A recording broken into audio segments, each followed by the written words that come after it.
Selamat datang di channel Marimo-kun. Di sini kita akan menyelami petualangan epik dan tak terlupakan dari dunia One Piece, tempat Monkey D. Luffy dan kru topi jerami berlayar menantang arus untuk mencari One Piece dan mewujudkan impian menjadi Raja Bajak Laut. Setiap pulau yang mereka kunjungi membawa kisah yang penuh dengan pertarungan, misteri, dan rahasia besar tentang dunia yang penuh keajaiban ini. Dalam setiap video, Marimo-kun akan mengupas karakter-karakter ikonik, kekuatan buah iblis yang unik, dan strategi pertempuran dari setiap arc yang penuh ketegangan. Bersiaplah untuk menelusuri teori-teori mengejutkan dan fakta-fakta menarik yang mungkin belum kamu ketahui.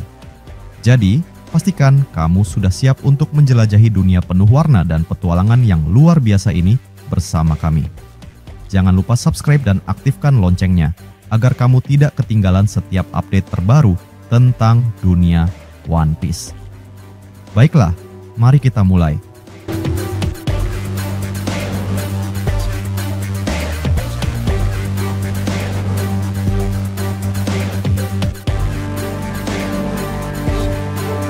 Bocoran lengkap mengenai One Piece Chapter 1140 telah muncul di berbagai forum, menjadi bahan perbincangan hangat para penggemar. Dalam video kali ini, kita akan mengulas secara mendalam berbagai hal menarik yang terjadi dalam chapter ini. Jika sebelumnya kita hanya diperlihatkan sekilas tentang pertarungan antara Luffy versus Chopper Gaban, maka di chapter ini detail lengkap duel tersebut akhirnya ditampilkan dengan sangat jelas. Bukan hanya Luffy yang terlibat dalam duel ini, Zoro juga tampak mengamati pergerakan Gaban dan bersiap untuk ikut bertarung jika diperlukan. Luffy sendiri awalnya tidak memahami alasan dibalik tantangan yang diajukan oleh pria tua itu. Namun, seperti biasa, semangat bertarung Luffy tidak pernah surut dan ia pun menerima tantangan tersebut tanpa banyak berpikir. Zoro yang menyaksikan duel ini tiba-tiba teringat pada kata-kata Kolon beberapa waktu yang lalu. Saat itu, Kolon mengatakan bahwa ayahnya, meskipun hanya manusia biasa, tetaplah sosok yang sangat kuat.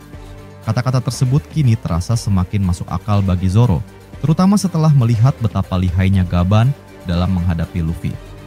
Luffy pun langsung mencoba menyerang Gaban dengan cara yang sederhana, merebut kunci secara langsung dengan tangannya. Namun, tentu saja itu bukanlah langkah yang efektif. Chopper Gaban dengan mudah menghindari upaya Luffy tanpa perlu banyak usaha. Cara seperti itu jelas tidak akan berhasil melawan seorang veteran yang sudah sangat berpengalaman dalam pertarungan. Merasa kesal karena gagal, Luffy pun melompat mendekati Gaban untuk mencoba merebut kunci dengan lebih agresif. Namun, Gaban sudah mengantisipasi hal ini. Ia melapisi kunci tersebut dengan haki dan kemudian menggunakannya untuk memukul Luffy. Ketika serangan itu mengenai tubuh Luffy, efek petir hitam pun muncul, menandakan bahwa haki Gaban memiliki tingkat yang sangat tinggi. Luffy pun terpental keras hingga menghantam lantai. Reaksi dari kejadian ini berbeda-beda. Roronoa Zoro yang sudah memahami reputasi Gaban tetap tenang, tetapi Nami tampak panik. Ia terkejut melihat bagaimana seorang pria tua bisa membuat Luffy terdesak seperti itu. Nami, yang belum mengetahui identitas asli Gaban, tidak menyangka bahwa pria tua tersebut memiliki kekuatan luar biasa. Namun, seperti biasa, Luffy tidak akan menyerah begitu saja. Ia segera bangkit kembali dari reruntuhan, lalu memanjangkan lengannya untuk menyerang Gaban dengan teknik Gomu Gomu no Gatling. Serangan bertubi-tubi itu melesat ke arah Gaban, tetapi pria tua itu sekali lagi menunjukkan ketangkasannya dengan menghindari semua serangan tersebut tanpa kesulitan. Dalam sela pertarungan, Gaban menatap Luffy dan mengatakan bahwa topi jerami yang dikenakan oleh Luffy sangat cocok untuknya dibandingkan helm khas Elbaf. Luffy menanggapi dengan bangga bahwa topi itu memang sangat berharga karena dititipkan oleh Shanks. Mendengar nama Shanks, Gaban pun tertawa dan mengatakan bahwa ternyata Shanks hanya menitipkan topi itu, bukan memberikannya secara langsung kepada Luffy. Perkataan Gaban membuat Luffy kesal, terutama karena ia merasa Gaban tidak tahu apa-apa tentang Shanks. Luffy pun menegaskan agar Gaban tidak sembarangan bicara tentang idolanya itu. Namun, tanpa Luffy sadari, Gaban justru memiliki hubungan lebih lama dengan Shanks dibandingkan dirinya. Tiba-tiba, Gaban melakukan sesuatu yang tak terduga. Ia memasukkan sebagian dari kunci besar itu ke dalam mulut Luffy, membuat kepala Kapten Topi Jerami berubah bentuk seperti kunci karena efek karet dari buah iblisnya. Setelah itu, Gaban mengeluarkan dua kapal legendarisnya, yang telah menjadi senjata andalannya selama bertahun-tahun. Zoro yang menyaksikan duel tersebut langsung terkejut ketika melihat Gaban menghunuskan senjata legendarisnya. Gaban kemudian mengaktifkan teknik serangan spesial bernama Yasotakeru, yang bisa diterjemahkan sebagai pasukan prajurit. Serangan ini menghasilkan tebasan beruntun yang sangat kuat, cukup untuk menghancurkan sebagian dari kastil Aurus. Zoro yang bisa merasakan kekuatan dari teknik ini langsung berteriak kepada Luffy untuk menghindar. Luffy juga bisa merasakan bahwa serangan ini dilapisi dengan haki yang luar biasa kuat, sehingga ia merasa cukup terancam. Bahkan, ekspresi wajah Luffy berubah menjadi konyol karena terkejut dengan kekuatan Gaban. Meskipun Luffy berusaha menghindar, serangan itu sangat sulit untuk dihindari sepenuhnya. Untungnya, Zoro tidak tinggal diam. Ia segera melompat masuk ke dalam pertarungan dan menangkis sebagian besar serangan Gaban menggunakan 3 pedangnya. Dalam hati, Gaban pun mengakui bahwa Luffy memiliki kru yang sangat luar biasa. Kini, Luffy menyadari bahwa untuk menghadapi Gaban, ia harus mengeluarkan Gear 5. Seperti biasa, saat memasuki mode ini, pakaian serta atribut Luffy berubah menjadi serba putih.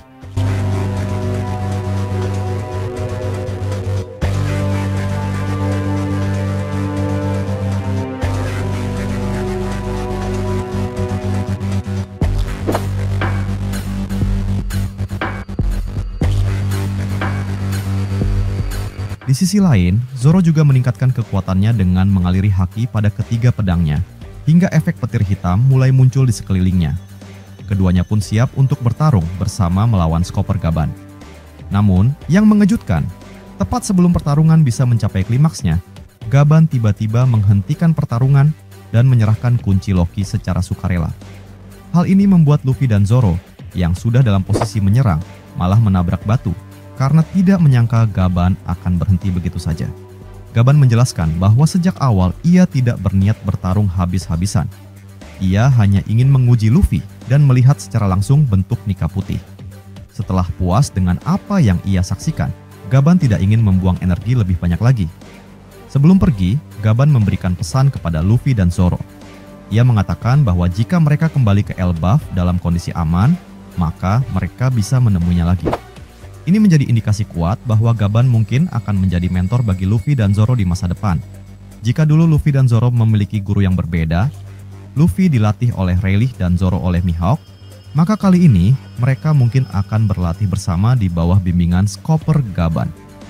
Momen ini menjadi semakin menarik ketika Gaban berjalan pergi sambil tersenyum, dan sekilas muncul kilas balik pertemuannya dengan Shanks. Dalam kilas balik tersebut, Shanks pernah berbicara dengan Gaban mengenai Luffy. Saat itu, Gaban bertanya, apakah Shanks benar-benar percaya pada bocah itu? Shanks hanya tertawa dan mengatakan bahwa Gaban bisa melakukan apapun yang dia suka. Kini, setelah melihat Luffy secara langsung, Gaban akhirnya mengakui bahwa Luffy memang pantas dipercaya. Cerita kemudian beralih ke sekolah Walrus, di mana beberapa anak raksasa berbicara dengan guru mereka, Ange, tentang burung misterius yang mereka lihat di langit. Burung tersebut sebenarnya adalah burung tanda panah yang diciptakan oleh Gunko, salah satu anggota Ksatria Suci. Gunko dan Shamrock kini telah tiba di hutan dekat sekolah dan sedang bersiap untuk memanggil lebih banyak Ksatria Suci dari Mary Joyce. Ini menjadi awal dari ancaman besar yang akan terjadi di Elbaf.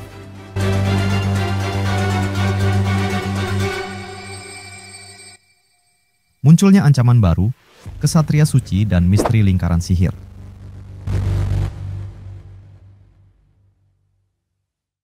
Judul dari chapter 1140 adalah Skopper Gaban, yang langsung mengindikasikan bahwa sosok tangan kanan Goldie Roger ini akan mendapatkan sorotan lebih dalam cerita. Tidak hanya itu, chapter ini juga menghadirkan berbagai perkembangan menarik lainnya yang semakin memperkaya jalan cerita, terutama dengan semakin banyaknya karakter penting yang terlibat dalam alur Elbaf. Cerita dimulai dengan memperlihatkan sebuah ruangan harta karun tersembunyi di dalam kastil tempat Luffy, Zoro, Nami, dan Skopper Gaban berada. Seperti yang sudah diketahui sebelumnya, kunci yang dapat membuka rantai Loki tersimpan di ruangan tersebut. Namun, Gaban tidak akan menyerahkannya begitu saja. Sebagai seorang mantan anggota bajak laut Roger, dia ingin menguji kemampuan Luffy terlebih dahulu. Oleh karena itu, ia menantang Kapten Topi Jerami tersebut dalam sebuah duel. Jika Luffy mampu merebut kunci secara paksa, maka Gaban akan mengizinkannya untuk membebaskan Loki. Tentu saja, Luffy yang memiliki jiwa petarung tidak mungkin menolak tantangan semacam ini. Dengan penuh semangat, ia pun menerima duel tersebut. Duel antara Luffy dan Chopper Gaban pun dimulai. Ini adalah pertarungan yang sangat menarik karena mempertemukan dua sosok kuat dari generasi berbeda. Luffy saat ini merupakan seorang Yonko, sementara Gaban adalah salah satu kru terkuat dari era bajak laut Roger. Perbedaan usia mereka memang sangat jauh, tetapi Gaban membuktikan bahwa pengalaman dan teknik bertarungnya masih sangat tajam. Meskipun sudah tidak berada di puncak kekuatannya seperti di masa muda, Gaban tetap menunjukkan bahwa dirinya adalah lawan yang tangguh. Ia mampu mendominasi pertarungan dan beberapa kali berhasil melancarkan serangan telak ke arah Luffy. Pengalaman tempurnya yang luar biasa membuatnya bisa membaca pola gerakan lawannya dengan sangat baik. Luffy sendiri dalam duel ini memilih untuk tidak langsung menggunakan Gear 5. Ia hanya bertarung dalam mode biasa serta mengandalkan kekuatan haki miliknya. Ini adalah strategi yang ia gunakan untuk semakin mengasah kemampuannya tanpa terlalu bergantung pada transformasi Gear 5. Namun, rupanya haki Luffy masih belum cukup untuk mengimbangi Gaban. Meskipun Luffy memiliki Kenbunshoku haki yang memungkinkannya melihat sedikit ke masa depan, Gaban memiliki kemampuan yang jauh lebih matang. Ia bisa membaca gerakan Luffy dengan lebih akurat, membuat Kapten Bajak Laut Topi Jerami kesulitan untuk menyerang balik. Akhirnya, setelah berkali-kali gagal merebut kunci, Luffy mulai frustrasi dan memutuskan untuk menggunakan Gear 5.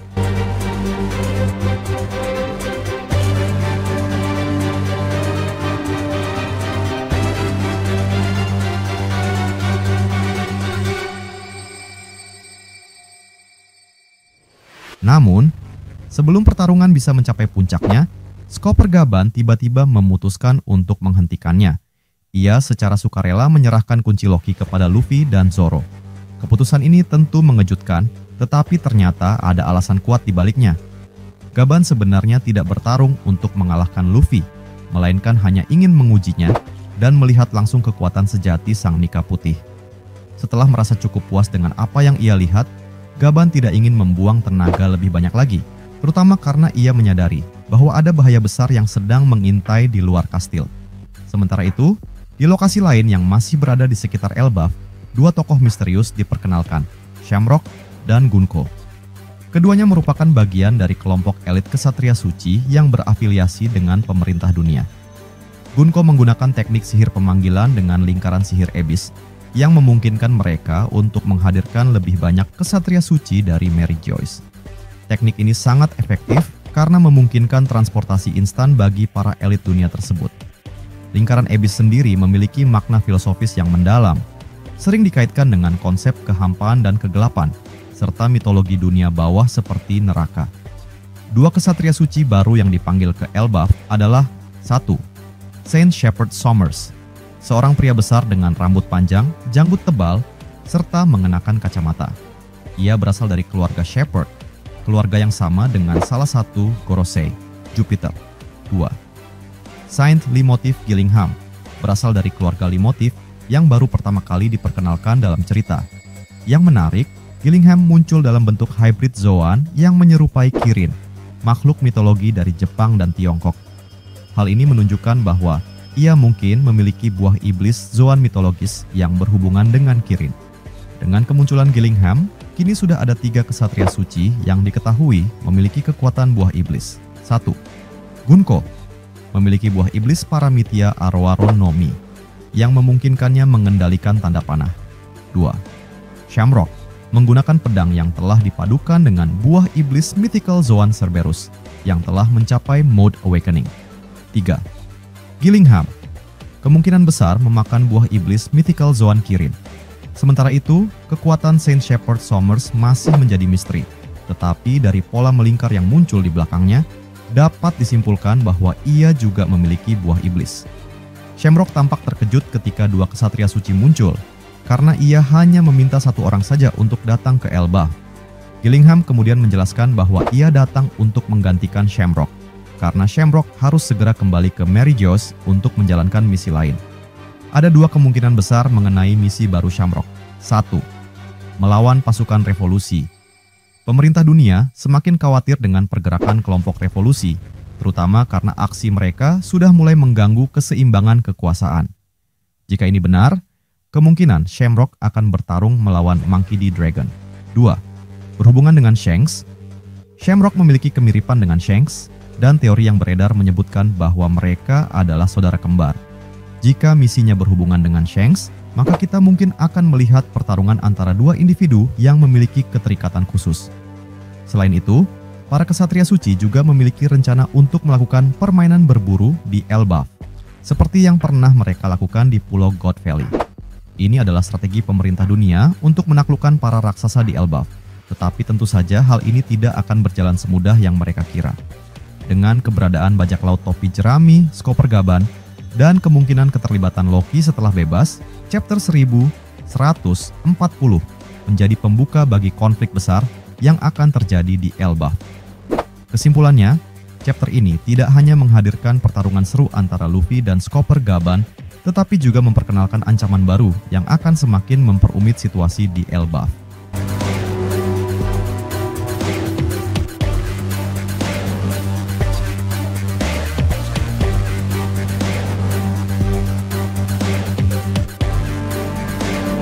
Terima kasih sudah nonton sampai akhir.